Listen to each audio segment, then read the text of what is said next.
Good morning or good afternoon, everyone, and welcome to today's Lawpath webinar. Should you incorporate when to move beyond sole trader and when not to? My name is Joel Comerford. I'm part of the Lawpath team and I am your webinar host. Welcome, welcome, welcome. I hope everyone's having a lovely day so far. It's a rather gloomy day over here in Sydney. I do hope it's a bit more sunnier elsewhere, wherever you guys are. Now, before we jump into everything, question to the room, question to you guys. Who here in the audience is currently a sole trader looking to register a company and has absolutely no idea what they need to do? Or you have a general idea? Let's go ahead and see who's part of that category. Is anyone at this stage in their business just going, you know what, I think I've outgrown my own space. I think I need to bring someone else in. How's everyone looking at that field?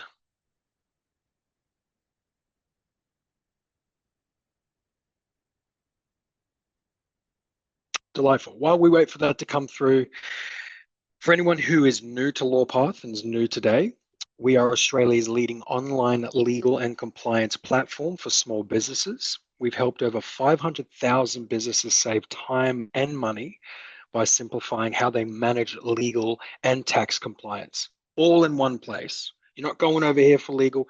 You're not going over there for accounting and tax or an umbrella company. It's all here at the click of a button. Whether it's creating legal documents, registering your company, or getting accounting and tax support from experts like our speaker today, Pradi, we make it simple, affordable, and stress-free for your business owners to stay calm, compliant, and help you grow. Now, quick check-in with the audience, see how everyone's responses are. A couple of newbies looking to move over. I'm part of the business registration team as well as the sales team. And a question I get a lot from our clientele coming over to register a company is, hey, look, I've got an ABN. Can I just go ahead and just like morph this into a company? And no, I have to describe to them the different states of ABNs, sole trader, business partner, and then obviously company ABN, among other things. So look, guys, hopefully this webinar will be enough for you to get a decent education. However, if you do want to learn just a little bit more about, um, transitioning over to a company, uh, come and hop on a call with me afterwards or just a general chat. We can have a little bit of a discussion around GST. I can get you on a free accounting consultation. You can have a call with Pradi and just get a good idea of where you're currently sitting at the moment and where you can move forward. Do you want to get something done before the end of the year so you start 2026 fresh, or are you hoping to get things done in January? What does that look like for you financially, strategically, etc.? Let me know. We'll book a call afterwards. Now, our speaker today is Pradi Hamid, one of our expert advisors at Lawpath's Tax and Advisory, and he is a chartered accountant. Pradi is passionate about using technology to help SMEs reach their business goals. He specializes in optimizing financial performance, ensuring compliance, and delivering strategic insights that drive growth. With experience across private SMEs, multinationals, and the banking sector, Pradi brings a deep, practical understanding of how to structure and scale businesses effectively. I dare say that if I was ever to march into the gates of hell, I would gladly do it behind Pradi. You cannot go wrong with this man.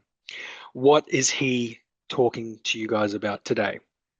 The key differences between operating as a sole trader versus company, the financial breakpoints when incorporation starts to make financial sense, the compliance costs versus benefits of each structure, how to protect your assets and limit liability, and how to decide when the timing is right for your business.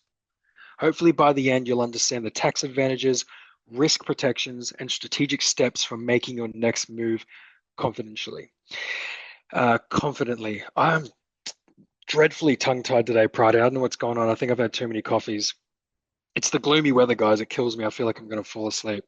Now, for those of you who are new, there's a lot of information for you newbies, so this is the last one I promise. For those of you who are new, yes, you will get a copy of today's webinar. You will get the slides.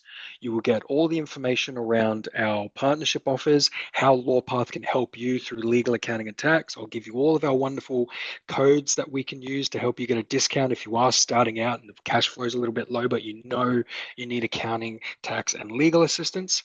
And I will also upload the YouTube link for today's recording as well. So you will get it all, guys. Don't stress. Without further ado, I will go ahead and pass you over to Pradi. Welcome, everybody. Thank you, Joel, for your kind words, and good afternoon or good morning, everyone, depending on where you're located today. Like Joel mentioned earlier, I am one of the advisors here at Lawpath, and we like to use this opportunity to share a bit of tips and some major pitfalls for you to avoid based on a lot of the interactions that we go through with a lot of our clients who are in a similar situation like yours as well today. Right. So, in short, what I'll be taking you through today is the difference between a sole trader, a company setup, and when would be the break-even point for you to pull the trigger to finally incorporate your business. Okay. First and foremost, we'll start it off with what is a sole trader? Okay. So, in short, when it comes to when it comes down to it, all the informations will be available on the next slides right here, right? So one of the main things that a lot of our clients ask is that what is a sole trader? So when you set up a your own personal ABN, you are considered as a business owner in Australia. Okay. However, one thing that you just need to keep in mind, given that you register your ABN under your personal name, that means there is no legal separation between your business and your personal and finances when it comes down to it. Whatever you earn through the business will be taxed as an individual taxable income. But at the same time, you'll be able to claim deductions through your business expenses as well. So majority of our clients, usually who started up as a sole trader, they are still earning through their full-time employment, their full-time income through their PAYG, and whatever you have generated from your business will be added on top of your full-time employment as well. Okay, it's crucial for you to maintain a bookkeeping a best practice on this, because majority of a lot of the people that come through us here is that they usually combine their personal and the business expense into our account. So the very first step that you need to do, the easiest way for you to do this is that you just need to open up a separate bank account for your business in order for you to separate your personal against business expenses. Okay, because by doing this, it will actually helps you to accurately records any of your revenue, any of the money coming in, and any of the outgoings as well, so that you can actually plan better when it comes to managing your tax, your superannuations, and your invoices as well moving forward. I've touched on that whatever income that you, whatever profit that you generated through your business will be included as part of your individual taxable income in your personal tax return, right? And if you have generated a significant amount of taxable income the previous year, there are some ATO measures where they will actually implement what we call a PAYG installment. So PAYG installments will be calculated based on your previous year's taxable income, and the ATO will usually include this as part of your quarterly BAS lodgements in order for you to install your tax payable or install your tax credit over the next few months in order for you to meet your obligations as well in the future. Okay. Now, one of the main things that we want to emphasize here is that, look, sole trader is quite easy to set up, very straightforward, but there are actually limited tax implementation strategy that we can implement it through your business, unlike the company options that we will discuss in a lot more further details throughout the rest of this presentations. Okay. All right. So the next step from here will be what are the comparisons in terms of the considerations that you need to take into account before you actually looking to set up a company for your business, right? First off, we want to look at the tax rate side of things. Okay. Now, with the sole trader, setup, whatever that you have earned for that financial year will be calculated based on the tax bracket, similar with your individual tax return. Okay. So the highest marginal tax rate for an individual can go up to 47%, which include the 2% medical levy. But as you can see there, the company tax rate for majority of our clients will be 25%. So the 25% tax rate will be applied for what the ATO call a base rate entities. What does that mean is that company will get a lower tax rate if the annual threshold for that financial year is below $50 million. If your business fall above that threshold, the ATO will charge a 30% tax rate on that. When it comes to the reporting side of things, yes, I touched on briefly earlier, whatever that you have earned through your business will be included as part of your personal tax return as well. So for those clients who have a full-time income as part of their PAYG, right? You'll need to keep an eye on your overall taxable income for that financial year before you actually start incorporating into a company structure. Now, when you set up a company, given that a company is a separate legal entity, you will be required to lodge a separate company tax return as well on that, right? And that actually leads to the flexibility of how it all plays out. Sole trader can be quite limited on the flexibility, especially for that tax minimization strategy, because from the company perspective, there are a lot of ways that we can actually move the money around for you to claim the deductions through the company by paying yourself salary, dividends, and more importantly, you'll be able to retain the profit, whatever that you have generated for that year, to the following year as a retained profits, basically on that. All right. So the next step from here will be we'll be looking at the compliance and the reporting obligations, right? One of the main things that you need to understand here is that yes, every single business owners, whether you have a sole trader or a company, you need to keep accurate and organized business records. Like I mentioned earlier, the easiest way for you to do this, you just need to create a separate bank account for your business against your personal finances, right? Because not only that it will actually saves you a lot of hustle, especially during tax time, but more importantly, by separating your bank accounts and your finances for the business, you'll be able to understand your cash flows a lot better, your business performance, and more importantly, make a timely decisions as to when you can actually incorporate down the road. Okay. Second thing that you need to keep in mind, if you'll be running a profitable business or a higher turnover business in your first financial year, and if you expect your turnover to exceed $75,000, you will need to register for GST as well as part of the ATO requirements, right?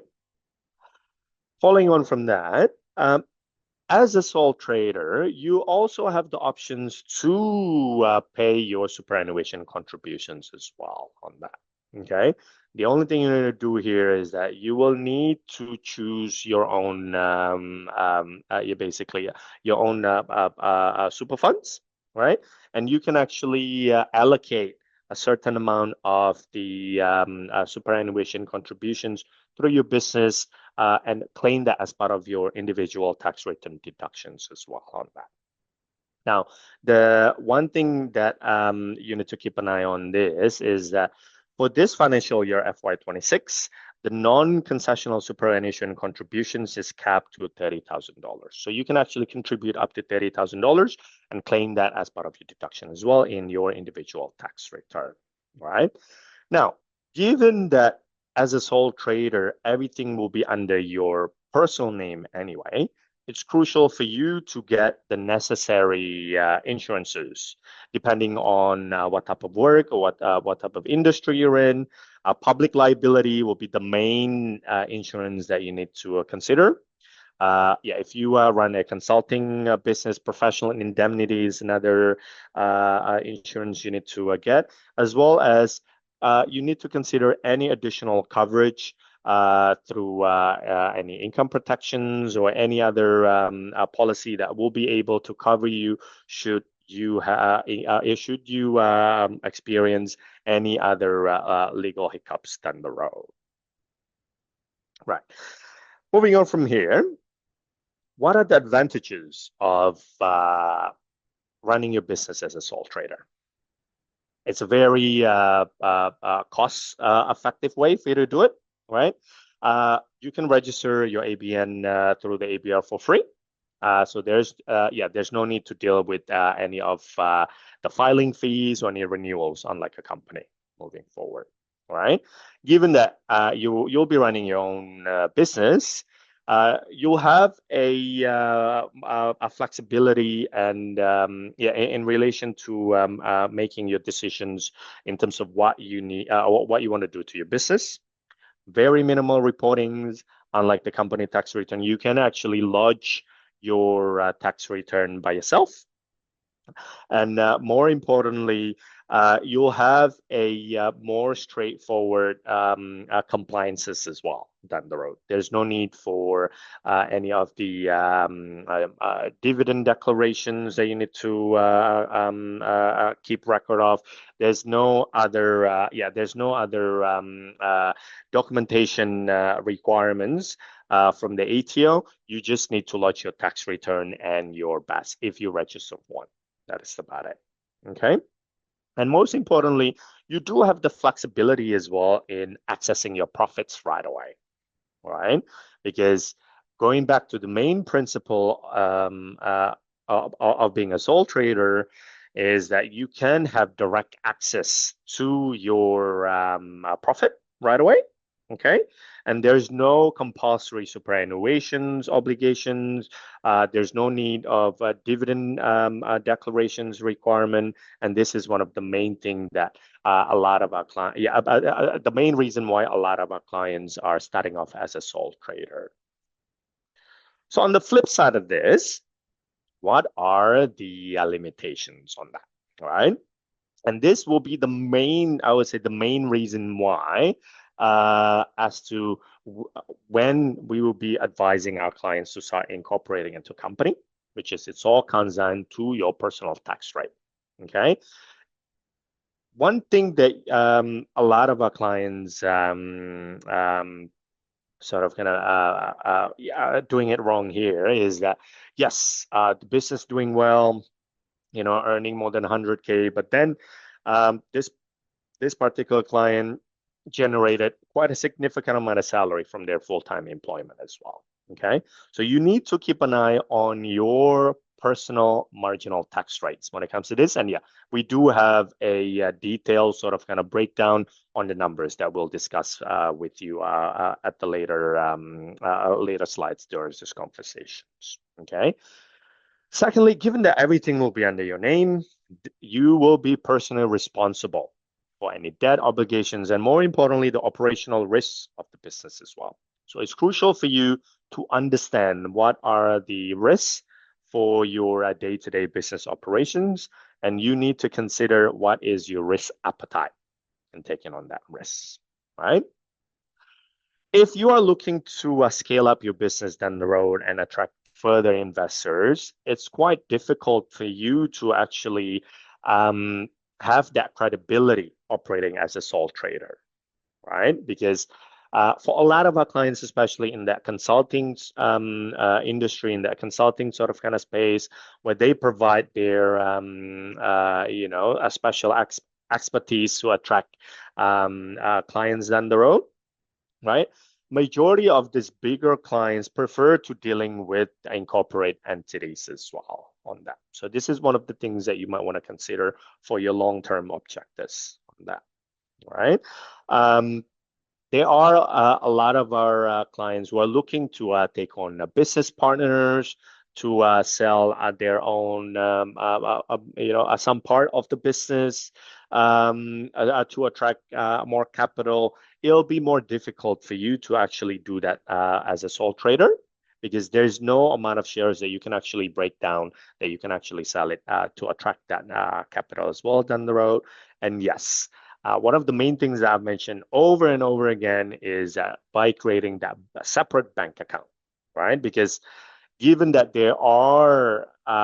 given that everything will be under your personal name, and at the same time you're running a business on the side, it's quite difficult if you don't actually separate your finances for your personal and businesses moving forward because it can easily overlap, right? And when you have a mix of personal and business expenses that occur previously, it's going to be a lot more complicated and a lot more costly for you to actually sort it out, especially during your tax time on that, right? So the flip side of that will be the company structure, right? One of the main things that we look at as an advisors through Lawpath here is when is actually the best time? When is actually a good time for you to incorporate a company?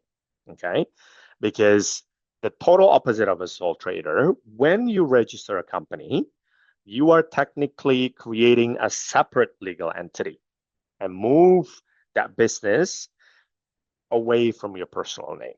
Okay, you can appoint yourself as the owner or the shareholders as well as the directors who will be running the business. And you can also take on multiple shareholders, multiple directors, depending on your objectives when it comes down to it. All right. Company tax rate will be the main selling point as part of the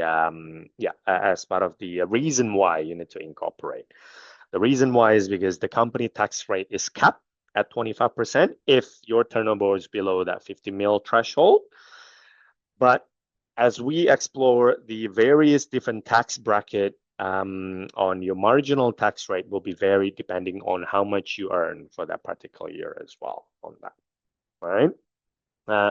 With the separate legal entity comes with the limited liability as well, which is the total opposite of the sole trader. And there are a few things that you need to keep an eye on when it comes to the legal documentations, the governance, and the compliance process that you need to ensure that your companies stay within the requirements here. And yes, having a company gives you the flexibility for you to actually scale down the road. And more importantly, having that PTY Ltd name at the end of your business, it will gives you a lot more credibility as well, especially if you want to attract investors and clients in the future. Okay, right. The next slide from here will be what you need to look out for when you set up a company, first and foremost. I've touched on briefly about that separate legal entity, right? Because within a company, this entity will be able to own property, enter contract, suit, and be sued, and you'll be able to control your own business through your directorship on that, right? So majority of our clients, they can appoint themselves as the shareholder of the owner, which means all the profit distributions goes to themselves. And at the same time, they can also appoint themselves as a director. So you can actually make the day-to-day business decisions based on your call as well on that, right? Company tax rate is at 25% for majority of our clients below that 50 mil threshold. It was discussed before, right? And one thing that you need to consider here is that by creating a company, you must comply with the Corporation Act as well and remain registered with ASIC, which we'll discuss in a little bit further down the slides here. Okay. Now, these separations offer liability protections for the shareholders or the directors, right? So that means their risk is the risk is limited to their investment, okay? But at the same time, as a shareholder and a director, you need to act for the best interests for the company by complying with that Corporation Act as well on that. Yes, indeed. Right. So, moving on from here, one of the main things that we would look at as when you set up a company is that, yes, first and foremost, you will need to renew the company every single year. Okay. So, how it works is that when you register your company, you submitted a company registration application through ASIC. Okay. Once you've registered a company, you will need to pay the renewal as well every single year. And if there's any details that changes from your address, from the ownership within the company, you will need to update this every single year on that, right? Given that you have created a separate legal entity, you will need to lodge a separate tax return as well. So if you are still working full time through your PAYG and you set up a company, that means you need to lodge your individual tax return as well as the company tax return as well on that. Okay. Moving on from this, if we go back to the slide, if you have if you pay yourself through the company as a working director, you'll be able to manage your PAYG and your super contributions as well on that. Okay. Now the beauty of this is that whatever salary, whatever superannuation component that got paid through the company will be able to use that as part of its deductions or as part of its expenses.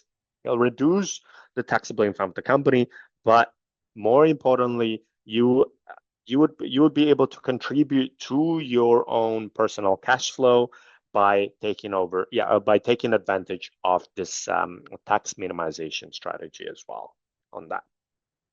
Similar to your sole trader setup, it's crucial for you to hold and keep accurate financial records. So if let's say you have opened up a separate business account from your sole trader previously and you were setting up a company, you will need to create a separate company bank account as well under the company's name. That is one thing usually a lot of our clients have a misunderstanding when it comes down to it. But yeah, by creating that separate bank account, it will make your life a lot easier to maintain your record keeping as well down the road on that, right? And yes, please make sure that you keep hold of your record within 7 years, but everything's digitalized these days. So yeah, you'll be able to always go back to your bank account or to your accounting software to access these records as well. Okay.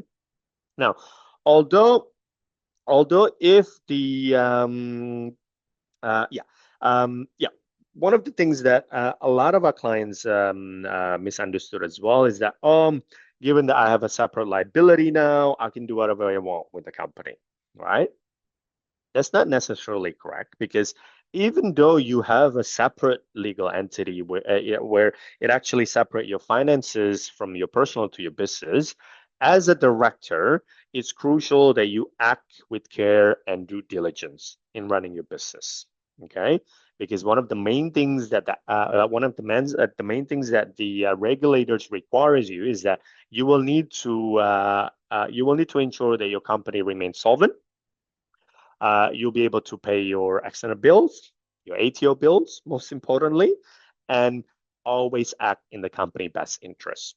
As long as you are still within this boundaries, you'll be able to take advantage of that separate legal entity as well.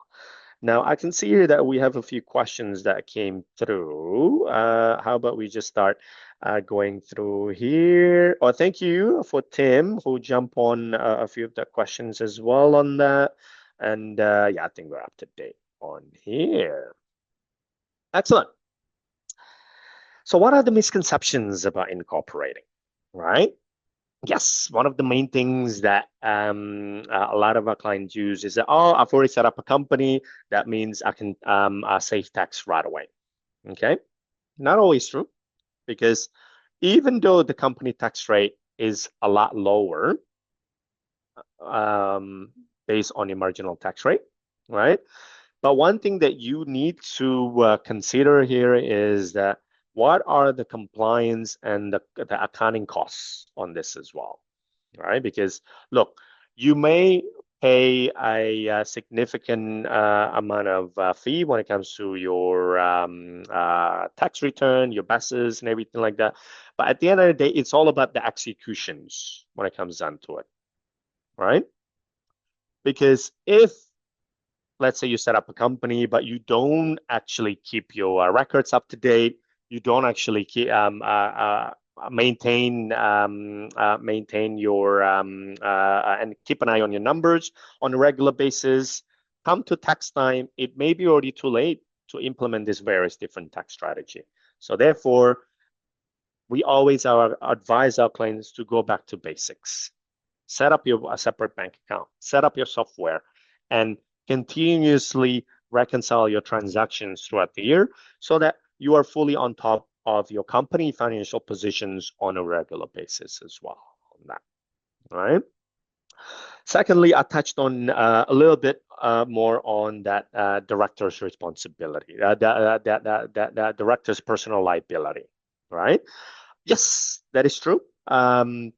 Although we have separated the asset from your personal to the operationals of the business, directors still have responsibilities under the Corporation Act to ensure that the companies remain solvent. And most importantly, as a directors, you need to act based on the best interest of the company, and due diligence is the main important factor here on that.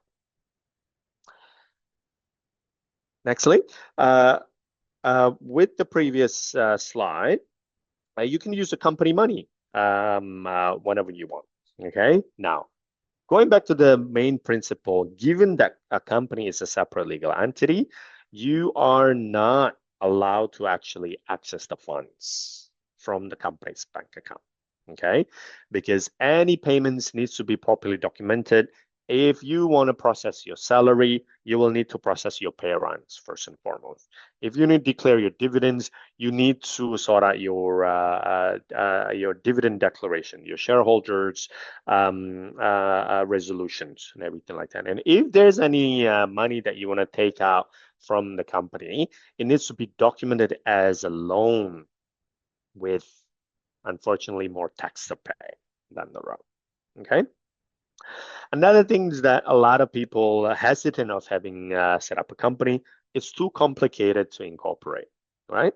It's not necessarily true because if you have the proper guidance and the financial fundamentals set up from the start, having a company, it's all about how you are managing your affairs a few steps ahead of time.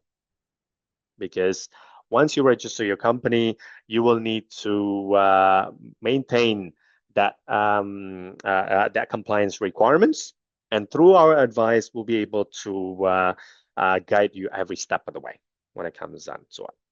Right?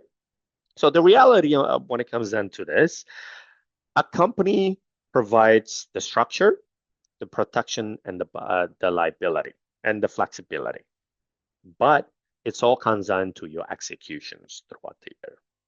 Because when you understand your obligations and manage your and compile with all the requirements from the ATO, from ASIC, and everything like that, right?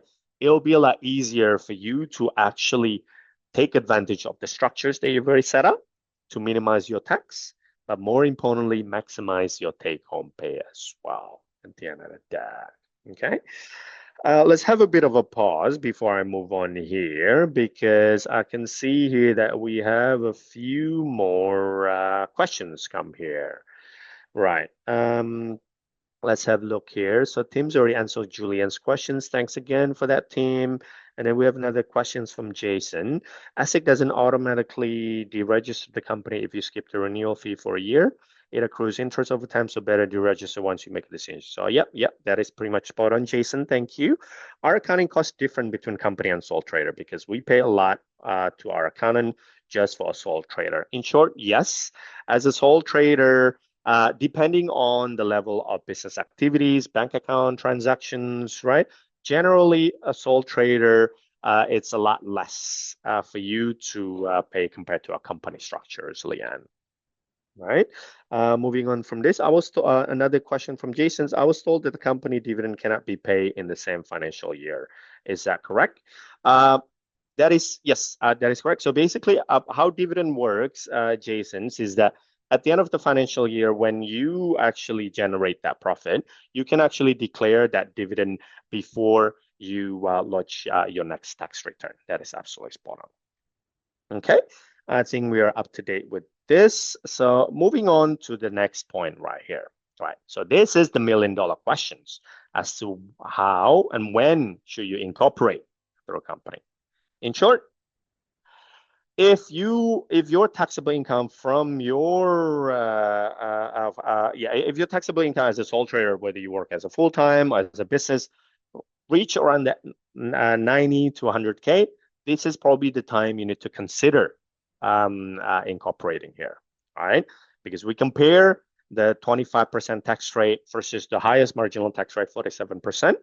Yeah, and we'll tell you the reason why on the next slide right here with all the numbers that we break down. Okay, but more importantly, having a company, if for majority of our clients who are working full time, they don't actually need to pay themselves salary. They want to reinvest the profit to the business moving forward. You can actually retain the profit through your company every single year, right? Because by doing this, it gives you the flexibility in terms of for you to actually maximize your growth and more importantly, get and have the flexibility to pay yourself as well on that. We discuss the credibility and the growth of having a company for investment and for client acquisitions down the road. And we talk about that risk management multiple times as well on that, right? So what are the tax rate comparisons on this, right? So we talk about that breaking point, that 80 to 100K tax bracket on that. Okay, because if you're looking at within that numbers, if you start earning around the 80, 100K as a sole trader, you'll be paying around 39% tax rate, which includes your Medicare levy, compared to that 25% marginal tax rate. So you can see the significant tax savings just looking at on this table alone, right? Because yes, that's that.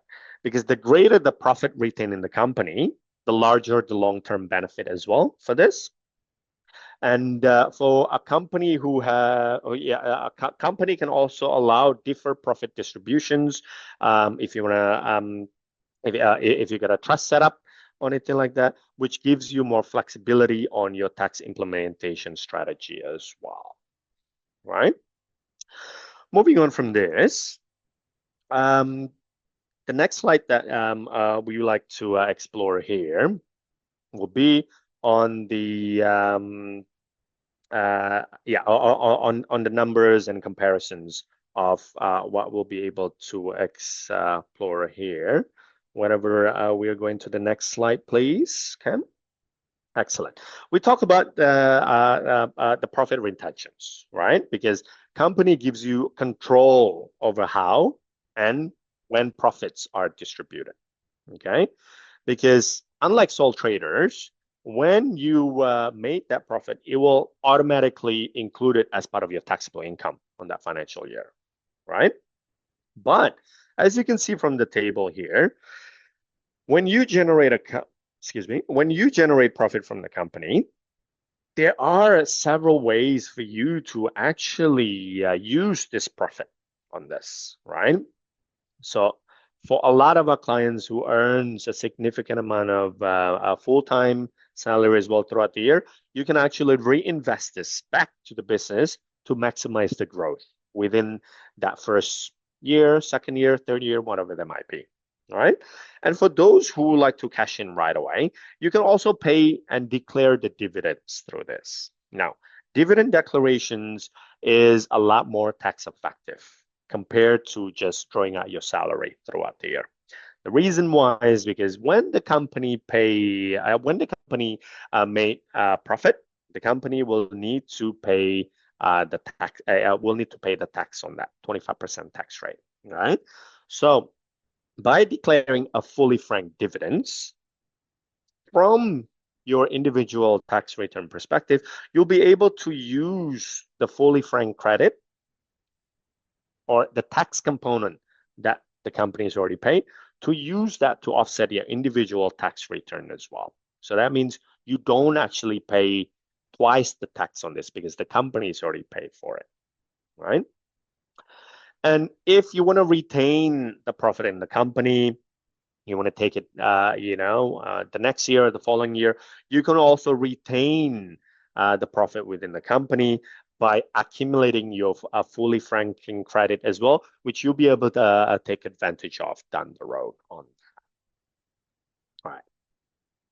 So these are the case example that we will take you through in terms of what you need to look out for if you earn a certain amount in a sole trader versus a company, as you can see here. Okay. Now, as a sole trader, as you can see here, if you are looking around that 90,000 annual income, the marginal tax rates can be quite a lot more significant compared to tax rate, right? It's a lot. You'll have a limited liability, a limited ability to reinvest. You're personally liable for every single operational risk to the business. It's a lot simpler to run, but it's all comes down to your objectives when it comes to this. If you want to scale up your business, you want to ramp up your revenue, setting up a company will be more tax effective for you to do it. Okay, because not only that you'll be able to take advantage of the 25% tax rate, but we've already explored all the benefits through a company setup, from retaining your profits, that liability protections. It may cost a little bit higher when it comes to launching your returns, get your renewals, company registrations from the start, but the costs of these various different expenses will offset the tax and the risk benefits that you'll be able to take advantage of here. Okay. So when you set up a company, you just need to look at what are the costs and the benefits against it all. All right. So let's break it down even further. Annual review will be looking at around $300 per year, and this goes straight to Essex. And for the initial company registrations, it will cost you around $600, $611 to be exact. So that is the registration fee that you need to pay to Essex, right? When it comes to the accounting and the tax services side of things, it can range around $1,000 to $3,000 per year. That will include your buses, tax return, and financial statements, right? And yeah, it all goes down to your business activities, number of transactions, bank accounts, etc., as well on that. Okay. Although payroll and super managements are required from a company setup, right? But everything is online now. Majority of the accounting software will be able to actually streamline your processes when it comes down to it. Two leading accounting software in the market will be Xero and MyOb, right? And you don't need to spend too much time in organizing your day-to-day requirements when it comes down to this, right? Like we discussed as well about the record keeping requirements, given that everything is online. If you got your bank account linked to your accounting software, you don't need to do anything else. Everything will be online. And as part of the ATO requirements, you just need to keep records for at least 7 years, just for any of, just to take into account any audit requirements down the road on that. The key benefits here, tax efficiencies. We can see the significant tax savings of the 25% tax rate versus to the tax bracket on your marginal tax rate. So this is one thing that you need to keep an eye on. If you have a business running as a sole trader, keep an eye on your taxable income on a regular basis on that. Liability protection, professional credibility, and that growth. We've already mentioned that a few times as well on this, right?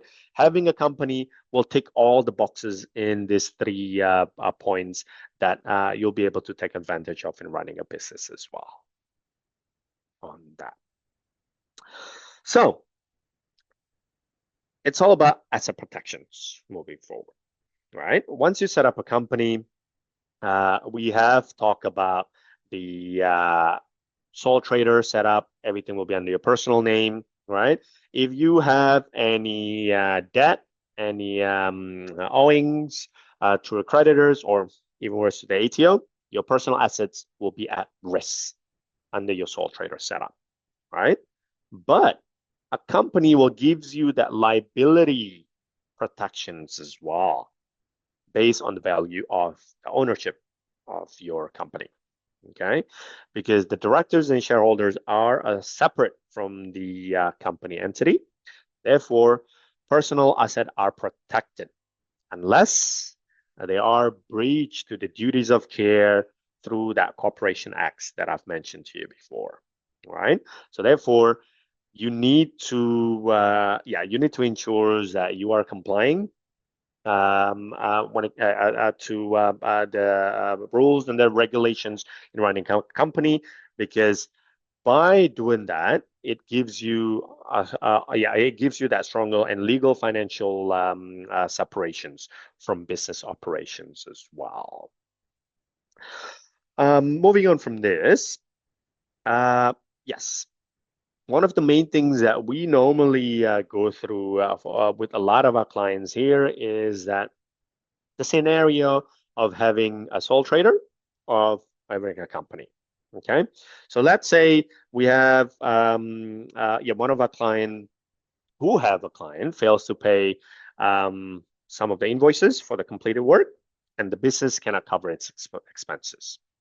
When you operate as a sole trader, you're personally responsible when it comes to the debt, right? Creditors can actually pursue your personal assets, like I mentioned to you before.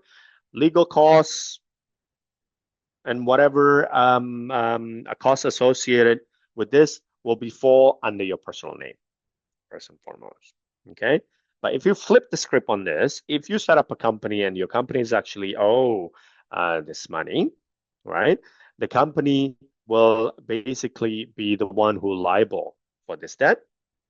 Your personal property is generally protected, and most importantly, the company would have the ability to manage its debts by selling some of the assets, by applying some of the small business restructure incentives that you have available as part of your options as well down the road. Okay. In short, having a company structures gives you that shield so that you can actually have protections for your personal wealth, but most importantly, you do have separated your operational risks as well from the business perspective on that. If we go from here, the next thing that I want you to keep in mind is what are your responsibility and exceptions as a directors, right? Limited liabilities doesn't mean zero responsibility, okay? because as part of the discussions that we have today, if you're a director of a company, you need to act with care and due diligence, right? You need to act in the best interest of the company. And we discussed about making sure the company remains solvent so that it can actually meet its liability, whether that's to external advisors or even the ATO. We needed to pay your tax bills, right? Um, as a directors, you need to ensure that you comply with ATO, ASIC regulations when it comes to your lodgements for your tax return, when it comes to your company renewals, and any other payroll obligations, especially if you have employed or you do if you employ staff or contractors within the business as well, right?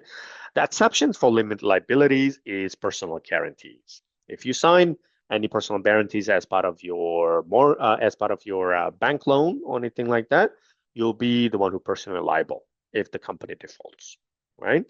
If you owe any PYG, any GSC, and the company hasn't met or hasn't even contacted the ATO, but this that, right? The ATO can make an exceptions and make the directors personally responsible to this, right? And last but not least, liability protection doesn't apply if there is any breach of the law of any fraud or any misconduct allegations when it comes down to it. So it's crucial for you to take those into account, right? So what are the key takeaways on asset protections, right? Structure is crucial when it comes down to it. Having a company set up will separate your personal against your business operational risks. You need to comply with the ongoing requirements as well when it comes to ASIC, ATO, and the Corporation Act legal obligations as well. As the directors, you need to stay informed, make sure that your businesses remain solvent, and always act in good faith. Personal guarantees, always understand what you are signing for. And yeah, when it comes to the liability and insurance, please ensure that you have implemented all the policies that will be able to cover you throughout the year to ensure that you actually limit yourself as well, even if you have set up a company moving forward on that. Right. So how do you actually make the right call then? Right? Just to recap our discussion here for today, right? Should I keep my business as a sole trader or as a company? Okay. The main deal breaker here will be your taxable income. That is pretty much when it comes up to it. Okay.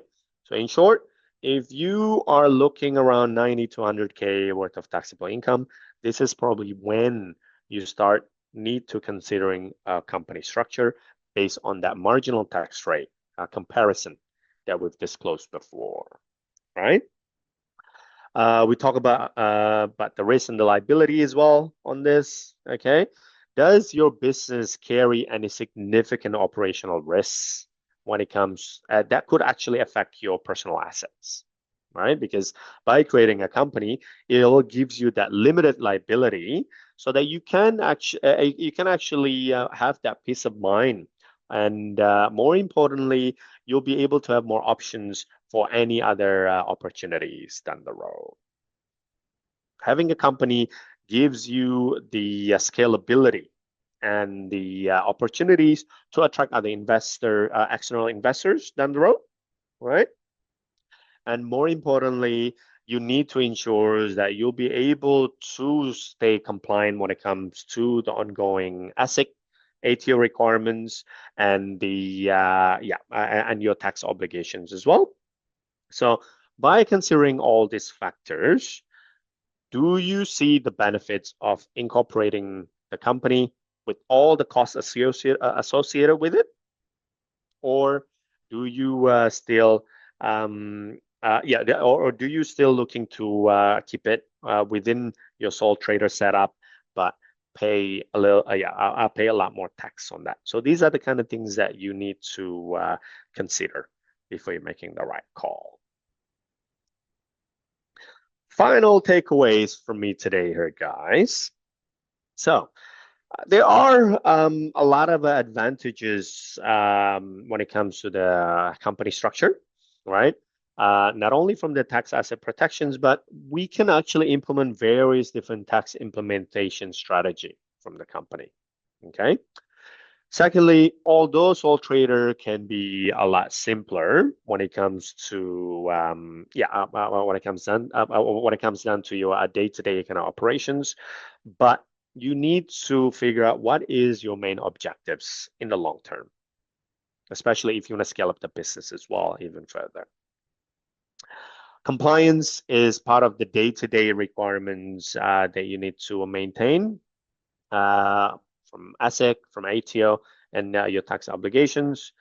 And by choosing the right structures that actually limits your exposures for and support you for that long-term stability on for the opportunities that you'll be able to take on with potential investors, any bank loan they will be able to get down the road. And if you need to get a little bit more sort of kind of personalized advice on this at Lawpath, this is one thing that we do on a regular basis. Speak to myself, speak to the rest of my team, and we'll be able to map out your strategy based on your personalized circumstances as well on that.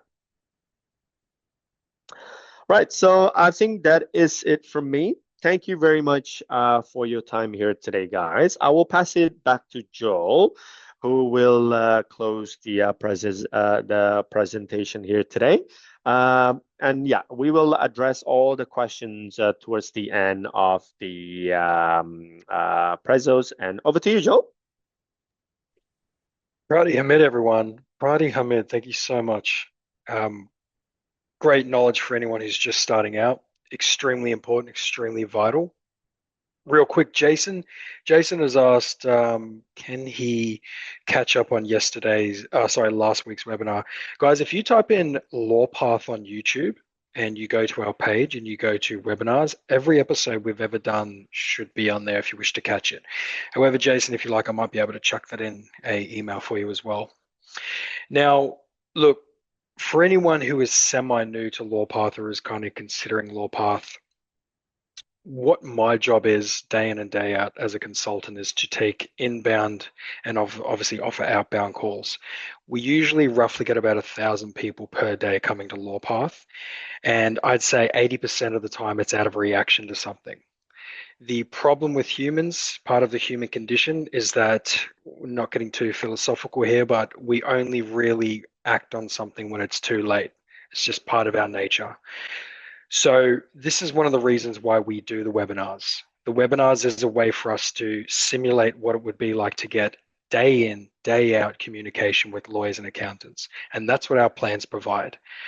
On the legal advice, we're here to help you if you are a sole trader moving into a company. We're here to help you understand your obligations. We're here to help you with all your contracts for yourself, internally, externally, as well as your clientele. We're here to protect your reputation and everything else involved.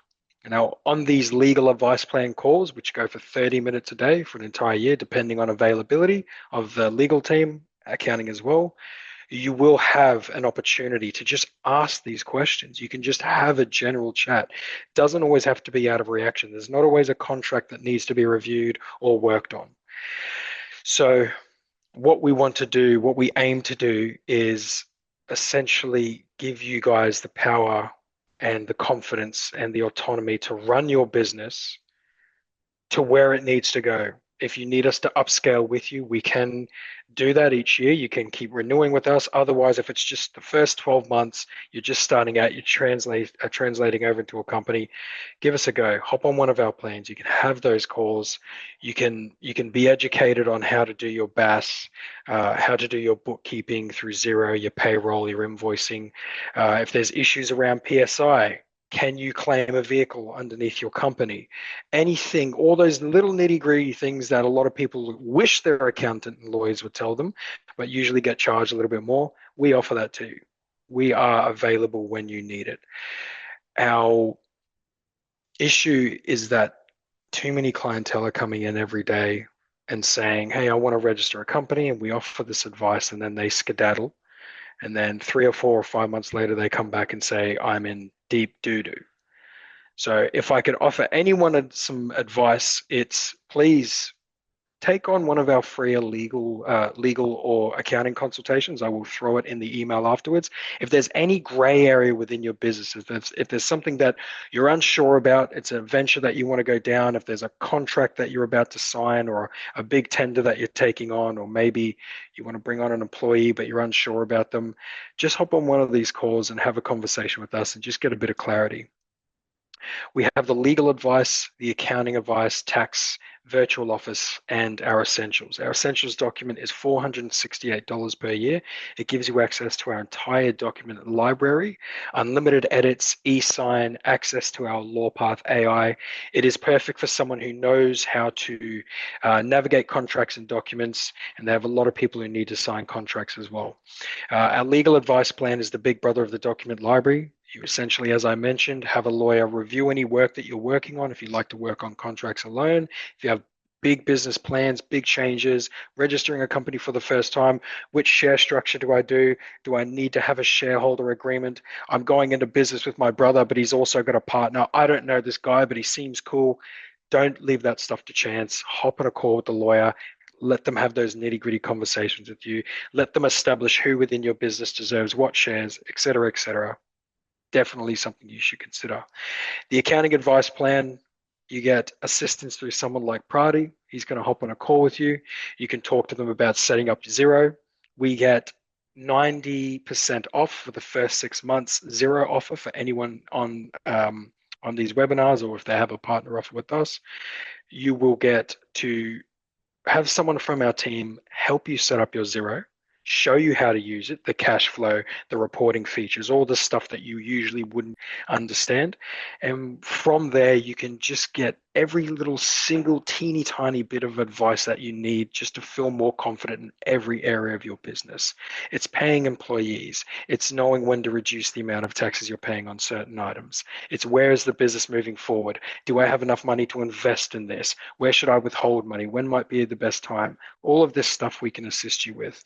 And finally, on the tax plan, we will be your BAS agent. We will be your tax agent. We'll do your end of financial reporting. It's very straightforward. We have some wonderful offers, as you can see on the screen here. And then there will also be some offers that I will provide to you in the email that I'm sending out afterwards.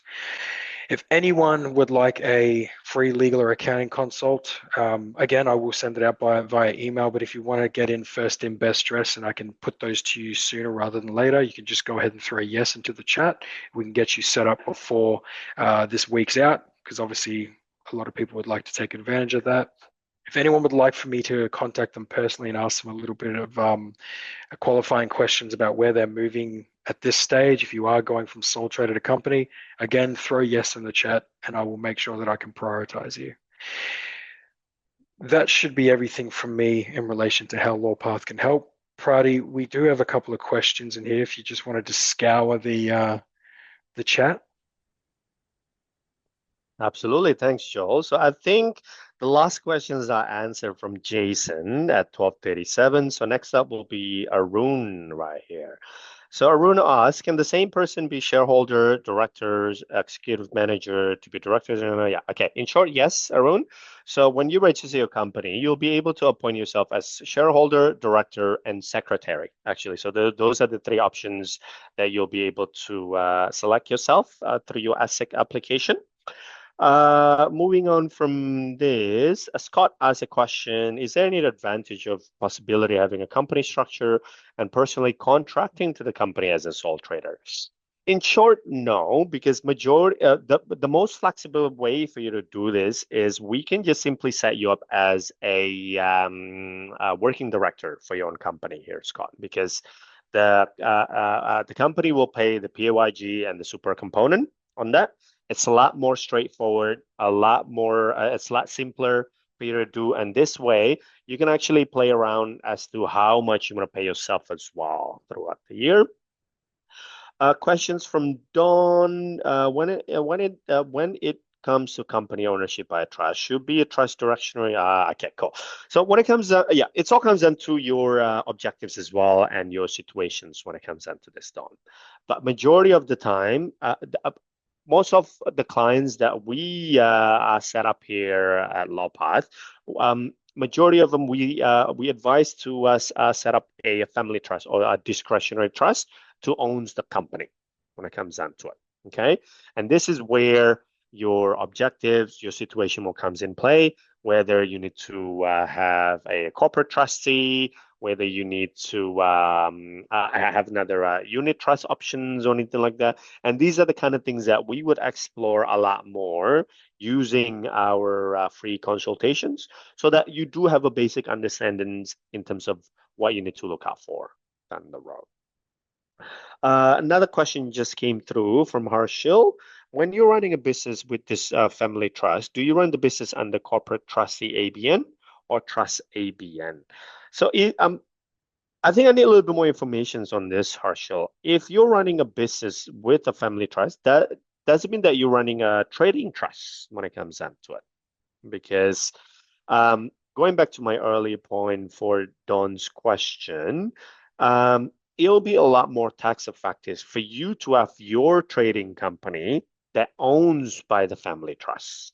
Okay.